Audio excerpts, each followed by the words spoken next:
আসসালামু আলাইকুম। যখনই নেহারি খেতে ইচ্ছে করবে আমার মতো ঝটপট তৈরি করে নেবেন। প্রথমে আমি গরুর পায়াগুলো ধুয়ে পরিষ্কার করে নিয়েছি। তার মধ্যে দিয়ে দিচ্ছি গোটা মশলা, তেজপাতা, এলাচি, দারচিনি আর লবঙ্গ। তার মধ্যে দিয়ে দিয়েছি গুঁড়া মশলা, হলুদ গুঁড়ো, মরিচ গুঁড়ো, ধনিয়া গুঁড়ো, পরিমাণ মতো লবণ। তার মধ্যে বাটা মশলা দিয়ে দিয়েছি পেঁয়াজ বাটা, আদা বাটা, রসুন বাটা আর পরিমাণ মতো খাবারের তৈল দিয়ে এখানে আমি হাফ কাপ পরিমাণ পেঁয়াজ কুচি দিয়ে দিয়েছি। তো দিয়ে গরুর পায়াগুলো খুব সুন্দরভাবে এখানে একটু সময় করে মেখে নিবে। আমি এখন প্রেসার কুকারের মধ্যে ঢেলে দিয়ে দিয়েছি। যেহেতু আমি এটা প্রেসার কুকারে খুব দ্রুত রান্না করব, তাই বাটিতে আমি গরুর পায়াগুলো মেখে রেখেছিলাম সেটা ধুয়ে পানি দিয়ে আমি চুলায় বসিয়ে দিয়ে দিয়েছি।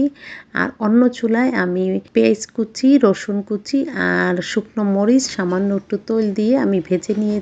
এটা শুধু বাগার দেওয়ার জন্য।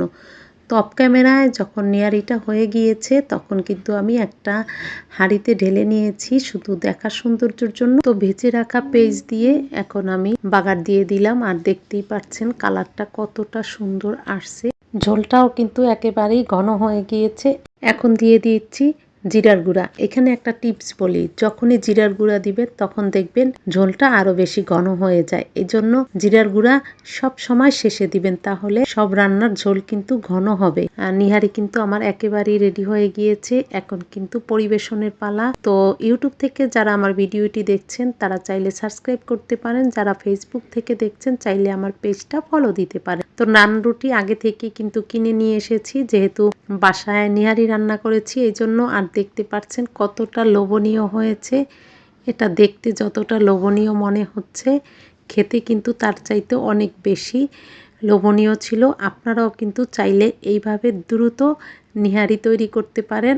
আর একবার যদি এইভাবে নিহারি তৈরি করে খেতে পারেন তাহলে দেখবেন ঝামেলা মনে হবে না, যখন ইচ্ছা তখনই কিন্তু নেহারি খেতে পারবেন। তো নেহারি খেতে খেতে আজ এখানেই বিদায় নিচ্ছি। কমেন্টের মাধ্যমে অবশ্যই জানাবেন কেমন হয়েছে আমার ঝটপট নেহারি। আসসালামু আলাইকুম, আল্লাহ হাফেজ।